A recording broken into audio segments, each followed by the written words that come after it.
Mr. and Mrs. Dursley of number 4 Privet Drive were proud to say that they were perfectly normal, thank you very much.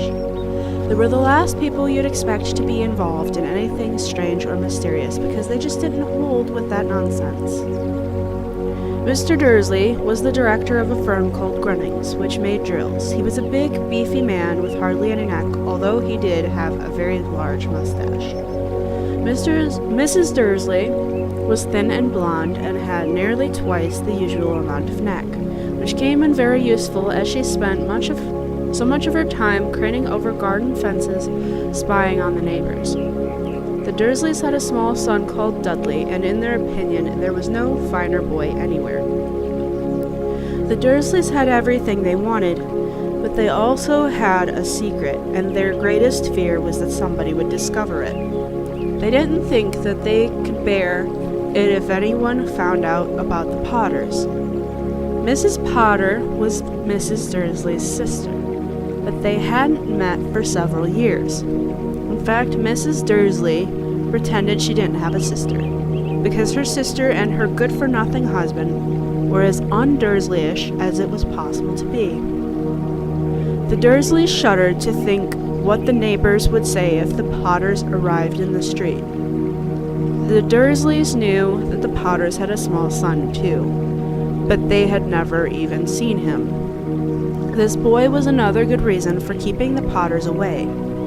They didn't want Dudley mixing with a child like that. When Mr. and Mrs. Dursley woke up on the dull, gray Tuesday our story starts, there was nothing about the cloudy sky outside to suggest that strange and mysterious things would soon be happening all over the country. Mr. Dursley hummed as he picked out his most boring tie for work, and Mrs. Dursley gossiped away happily as she wrestled a screaming Dudley into his high chair. None of them noticed a large tawny owl flutter past the window. At 8:30, Mr. Dursley picked up his briefcase, pecked Mrs. Dursley on the cheek, and tried to kiss Dudley goodbye, but missed, because Dudley was now having a tantrum and throwing his cereal at the walls. Little Tyke chortled Mr. Dursley as he left the house. He got into his car and backed out of number 4's drive. It was on the corner of the street that he noticed the first sign of something peculiar: a cat reading a map. For a second, Mr. Dursley didn't realize what he had seen. Then he jerked his head around to look again. There was a tabby cat standing on the corner of Privet Drive, but there wasn't a map in sight. What could he have been thinking of? It must have been a trick of the light. Mr. Dursley blinked and stared at the cat. It stared back as Mr. Dursley drove around the corner and up the road. He watched the cat in his mirror. It was now reading the sign that said Privet Drive. No, looking at the sign. Cats couldn't read maps or signs. Mr. Dursley gave himself a little shake and put the cat out of his mind. As he drove toward town, he thought of nothing except a large order of drills he was hoping to get that day. But on the edge of town, drills were driven out of his mind by something else. As he sat in the usual morning traffic jam, he couldn't help but noticing that there seemed to be a lot of strangely dressed people about. People in cloaks. Mr. Dursley couldn't bear people who dressed in funny clothes, the get-ups he saw on young people. He supposed this was some stupid new fashion. He drummed his fingers on the steering wheel, and his eyes fell on a huddle of these weirdos standing quite close by. They were whispering excitedly together. Mr. Dursley was enraged to see that a couple of them weren't young at all. Why, that man had to be older than he was and wearing an emerald green cloak. The nerve of him! But then it struck Mr. Dudley that this was probably some silly stunt. These people were obviously collecting for something. Yes, that would be it. The traffic moved on, and a few minutes later, Mr. Dursley arrived in the Grunnings parking lot, his mind back on drills. Mr. Dursley always sat with his back to the window in his office on the 9th floor.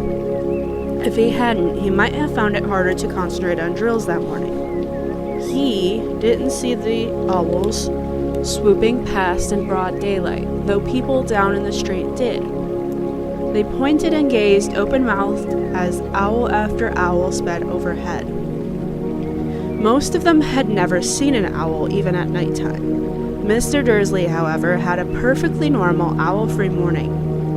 He yelled at 5 different people. He made several important telephone calls and shouted a bit more. He was in a very good mood until lunchtime, when he thought he'd stretch his legs and walk across the road to buy himself a bun from the bakery. He'd forgotten all about the people in cloaks until he passed a group of them next to the bakers. He eyed them angrily as he passed. He didn't know why, but they made him uneasy. This bunch were whispering excitedly too, and he couldn't see a single collecting tin. It was on his way back past him, clutching a large donut in a bag, that he caught a few words of what they were saying. "The Potters! That's right, that's what I heard." "Yes, their son, Harry." Mr. Dursley stopped dead. Fear flooded him. He looked back at the whispers as if he wanted to say something to them, but he thought better of it. He dashed back across the road, hurried up to his office, snapped at his secretary not to disturb him, seized the telephone, and had almost finished dialing his home number when he changed his mind. He put the receiver back down and stroked his mustache, thinking, no, he was being stupid. Potter wasn't such an unusual name. He was sure there were lots of people called Potter who had a son called Harry. Come to think of it, he wasn't even sure his nephew was called Harry. He'd never even seen the boy. It might have been Harvey or Harold. There was no point in worrying Mrs. Dursley. She always got so upset at any mention of her sister. He didn't blame her if he'd had a sister like that, but all the same, those people in cloaks. He found it a lot harder to concentrate on drills that afternoon, and when he left the building at 5 o'clock, he was still so worried that he walked straight into someone just outside the door. "Sorry," he grunted as the tiny old man stumbled and almost fell. It was a few seconds before Mr. Dursley realized that the man was wearing a violet cloak. He didn't seem at all upset at being almost knocked to the ground. On the contrary, his face split into a wide smile, and he said in a squeaky voice that made passers-by stare, "Don't be sorry, my dear sir, for nothing could upset me today. Rejoice, for you know who has gone at last. Even muggles like yourself should be celebrating this happy, happy day." And the old man hugged Mr. Dursley around the middle and walked off. Mr. Dursley stood rooted to the spot. He had been hugged by a complete stranger. He also thought he had been called a muggle, whatever that was. He was rattled. He hurried to his car and set off for home, hoping he was imagining things, which he had never hoped before, because he didn't approve of imagination. As he pulled into the driveway of number 4, the first thing he saw, and it didn't improve his mood, was the tabby cat he had spotted that morning. It was now sitting on his garden wall. He was sure it was the same one. It had the same markings around its eyes. "Shoo!" said Mr. Dursley loudly. The cat didn't move. It just gave him a stern look. Was this normal cat behavior? Mr. Dursley wondered. Trying to pull himself together, he let himself into the house. He was still determined not to mention anything to his wife. Mrs. Dursley had a nice, normal day.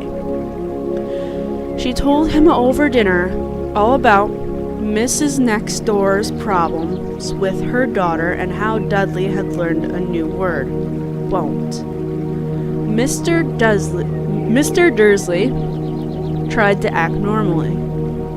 When Dudley had been put to bed, he went into the living room in time to catch the last report on the evening news.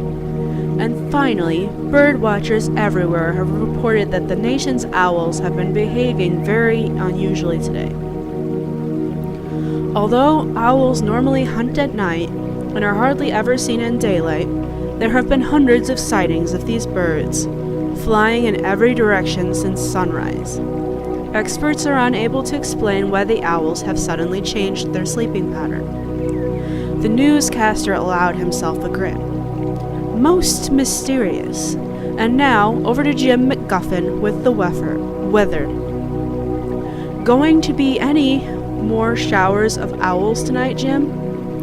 Well, Ted, said the weatherman, I don't know about that, but it's not only the owls that have been acting oddly today.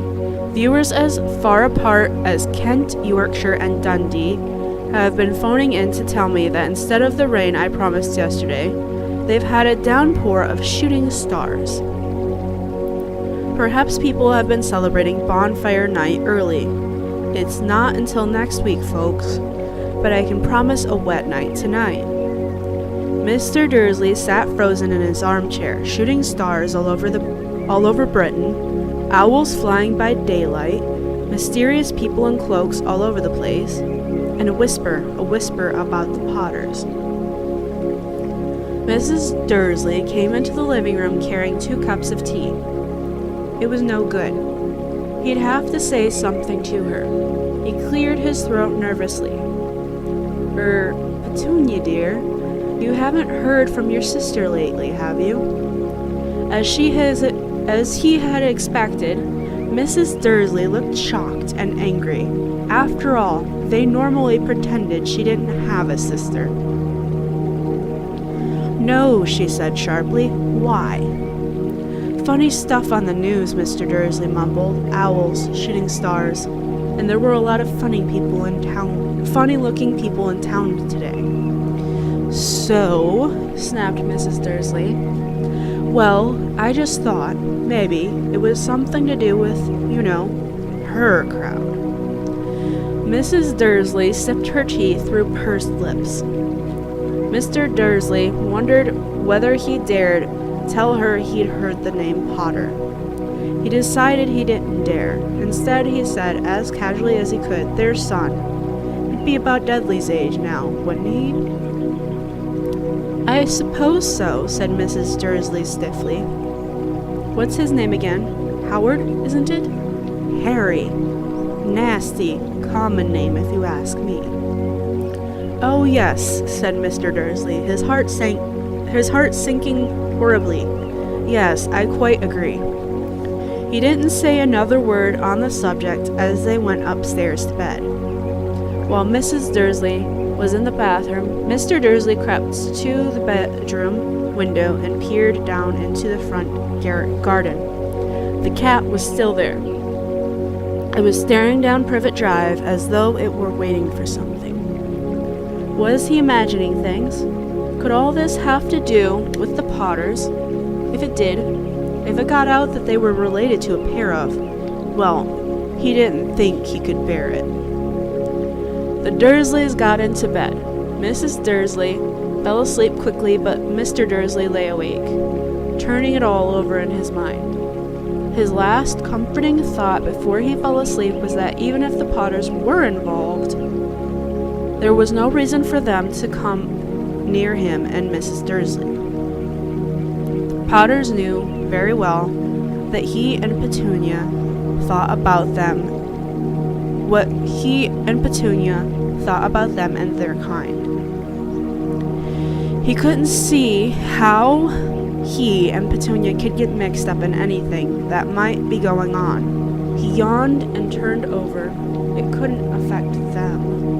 How very wrong he was.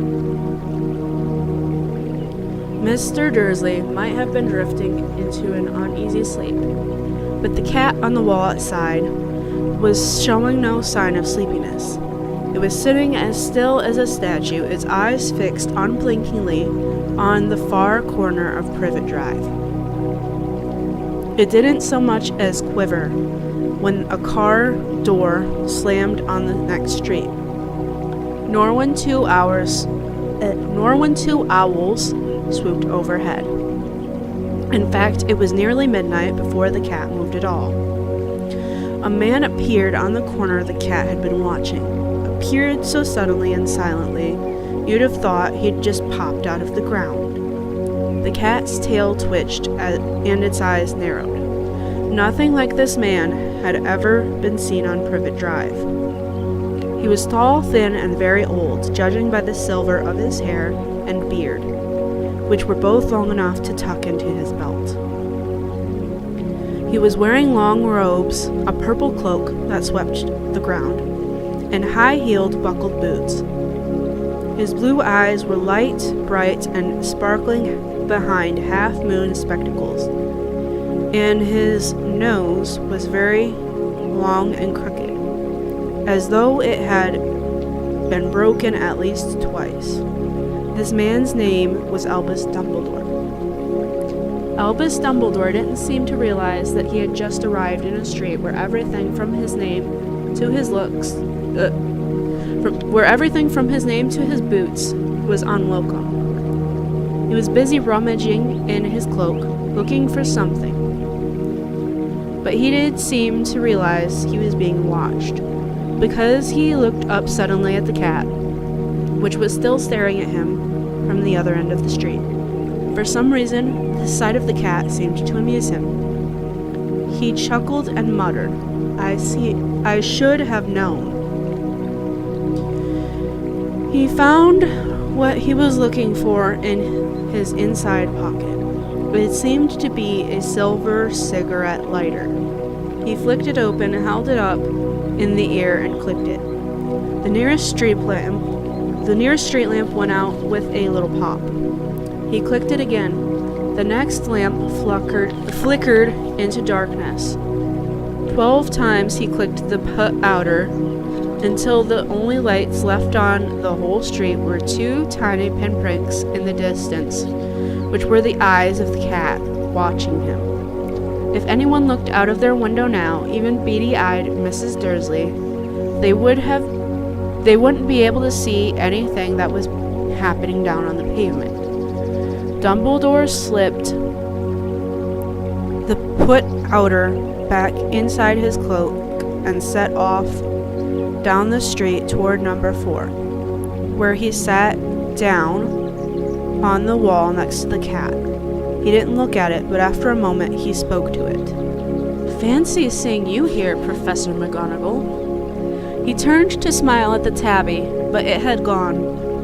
Instead, he was smiling at a rather severe-looking woman who was wearing square glasses, exactly the shape of the markings the cat had had around its eyes. She, too, was wearing a cloak, an emerald one. Her black hair was drawn into a tight bun. She looked distinctly ruffled. "How did you know it was me?" she asked. "My dear Professor, I've never seen a cat sit so stiffly." "You'd be stiff if you'd been sitting on a brick wall all day," said Professor McGonagall. "All day? When you could have been celebrating? I must have passed a dozen feasts and parties on my way here." Professor McGonagall sniffed angrily. "Oh yes, everyone's celebrating, all right," she said impatiently. "You'd think they'd be a bit more careful, but no, even the Muggles have noticed something's going on. It was on their news." She jerked her head back at the Dursleys' dark living room window. "I heard it. Flocks of owls shooting stars. Well, they're not completely stupid. They were bound to notice something. Shooting stars down in Kent. I'll bet that was Daedalus Diggle. He never had much sense." "You can't blame them," said Dumbledore gently. "We've had a precious little to celebrate for 11 years. "I know that," said Professor McGonagall irritably. "But that's no reason to lose our heads. People are being downright careless, out on the streets in broad daylight, not even dressed in Muggle clothes, swapping rumors." She threw a sharp, sideways glance at Dumbledore here, as though hoping he was going to tell her something, but he didn't, so she went on. "A fine thing it would be if, On the very day you-know-who seems to have disappeared at last, the Muggles found out about us all. I suppose he really has gone, Dumbledore? It certainly seems so, said Dumbledore. We have much to be thankful for. Would you care for a lemon drop? A what? A lemon drop. They're a kind of Muggle sweet I'm rather fond of. No, thank you, said Professor McGonagall coldly, as though she didn't think this was the moment for lemon drops. As I say, even if you-know-who has gone. My dear Professor, surely a sensible person like yourself can call him by his name. All this you-know-who nonsense. For 11 years, I've been trying to persuade people to call him by his proper name. Voldemort.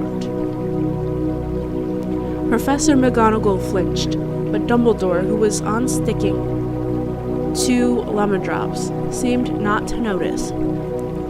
It all gets so confusing if we keep saying you-know-who. I've never seen any reason to be frightened of saying Voldemort's name.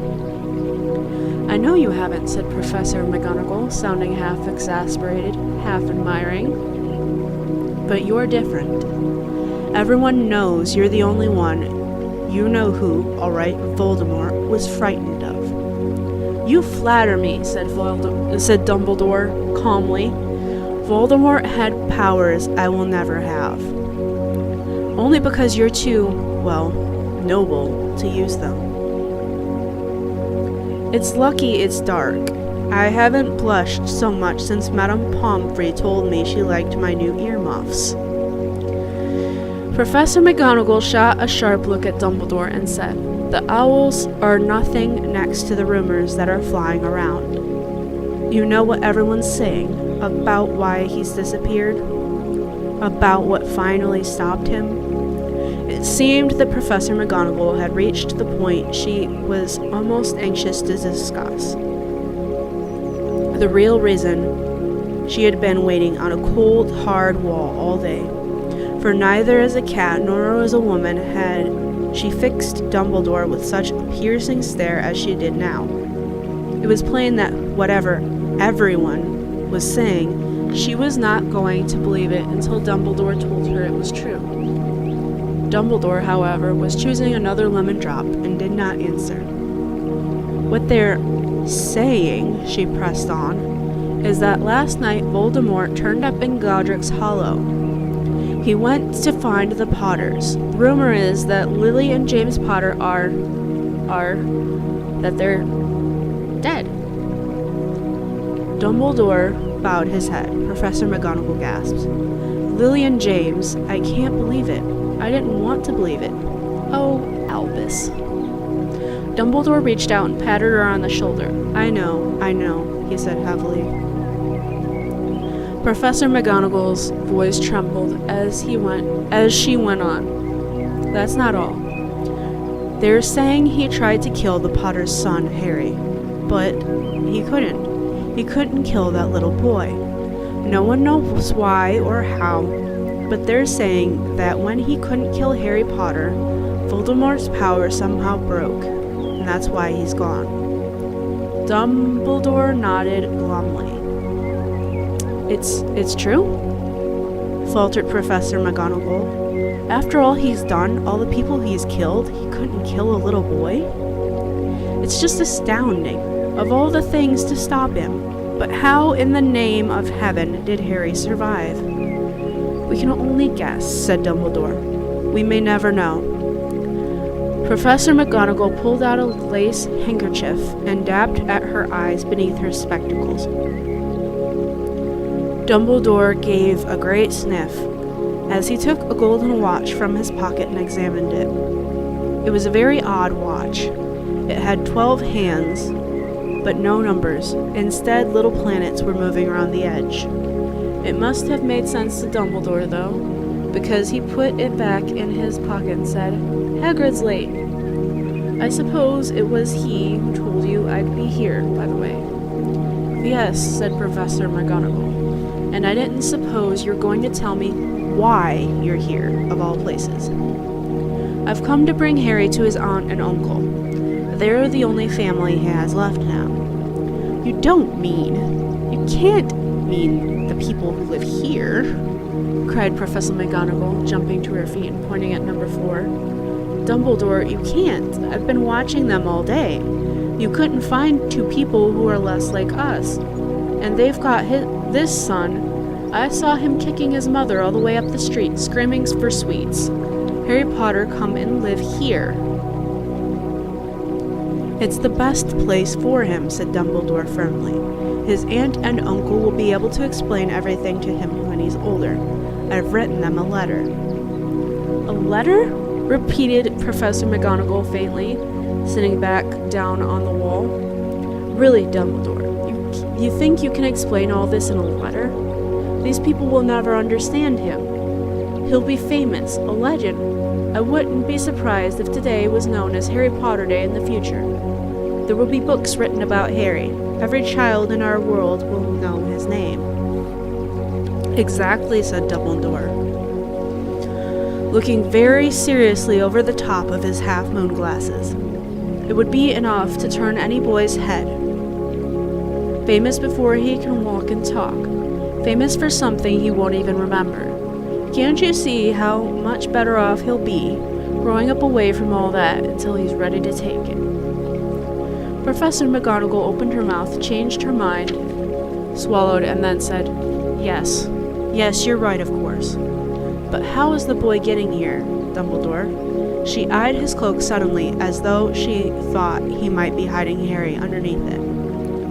Hagrid's bringing him. Do you think it wise to trust Hagrid with something as important as this? I would trust Hagrid with my life, said Dumbledore. I'm not saying his heart isn't in the right place, said Professor McGonagall grudgingly, but you can't pretend he's not careless. He does tend to. What was that? A low rumbling sound had broken the silence around them. It grew steadily louder as they looked up and down the street for some sign of a headlight. It swelled to a roar as they both looked up at the sky. And a huge motorcycle fell out of the air and landed on the road in front of them. If the motorcycle was huge, it was nothing to the man sitting astride it. He was almost twice as tall as a normal man and at least 5 times as wide. He looked simply too big to be allowed, and so wild.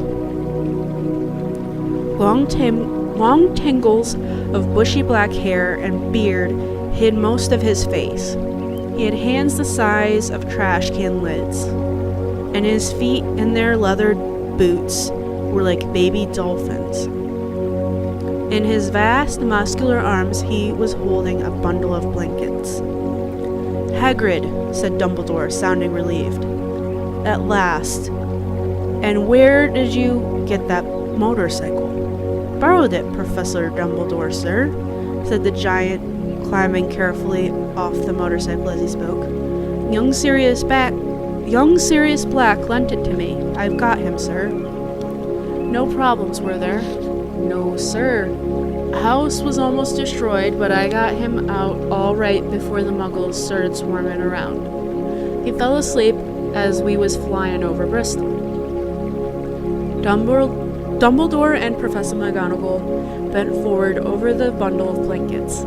Inside, just visible, was a baby boy fast asleep. Under a tuft of jet black hair over his forehead, they could see a curiously shaped cut, like a bolt of lightning. Is that where? Whispered Professor McGonagall. Yes, said Dumbledore. He'll have that scar forever. Couldn't you do something about it, Dumbledore? Even if I could, I wouldn't. Scars can come in handy. I have one myself above my left knee that is a perfect map of the London Underground. Well, give him here, Hagrid. We'd better get this over with. Dumbledore took Harry in his arms and turned toward the Dursleys' house. Could I say goodbye to him, sir? Asked Hagrid. He bent his great shaggy head over Harry and gave him what must have been a very scratchy, whiskery kiss. Then suddenly Hagrid let out a howl like a wounded dog. "Shh," hissed Professor McGonagall. "You'll wake the muggles." Sorry," sobbed Hagrid, taking out a large spotted handkerchief and burying his face in it. "But I can't stand it. Lily and James dead, and poor little Harry off to live with muggles." Yes, it's all very sad, but get a grip on yourself, Hagrid, or we'll be found," Professor McGonagall whispered, patting Hagrid gingerly on the arm as Dumbledore stepped over the low garden wall and walked to the front door.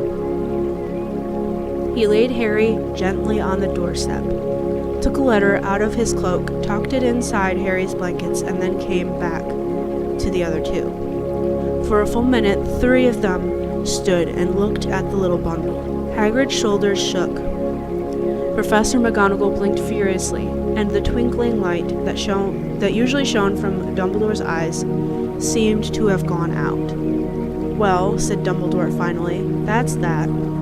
We have no business staying here. We may as well go and join the celebrations." "Yeah," said Hagrid in a very muffled voice. "I'll be taking Sirius's bike back." "Good night, Professor McGonagall, Professor Dumbledore, sir." Wiping his streaming eyes on his jacket sleeve, Hagrid swung himself onto the motorcycle and kicked the engine into life. With a roar, it rose into the air and off into the night. "I shall see you soon, I expect, Professor McGonagall," said Dumbledore, nodding to her. Professor McGonagall blew her nose in reply. Dumbledore turned and walked back down the street. On the corner, he stopped and took out the silver put-outer. He clicked it once, and 12 balls of light sped back to their street lamps so that Privet Drive glowed suddenly orange, and he could make out a tabby cat slinking around the corner at the other end of the street. He could just see the bundle of blankets on the step of number 4. "Good luck, Harry," he murmured. He turned on his heel, and with a swish of his cloak, he was gone. A breeze ruffled the neat hedges of Privet Drive, which lay silent and tidy under the inky sky, the very last place you would expect astonishing things to happen. Harry Potter rolled over inside his blankets without waking up.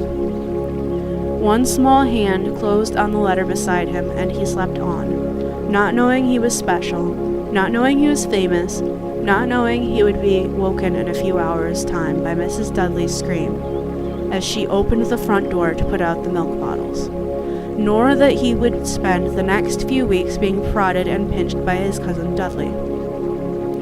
He couldn't know that at this very moment people meeting in secret all over the country were holding up their glasses and saying in hushed voices, "To Harry Potter, the boy who lived."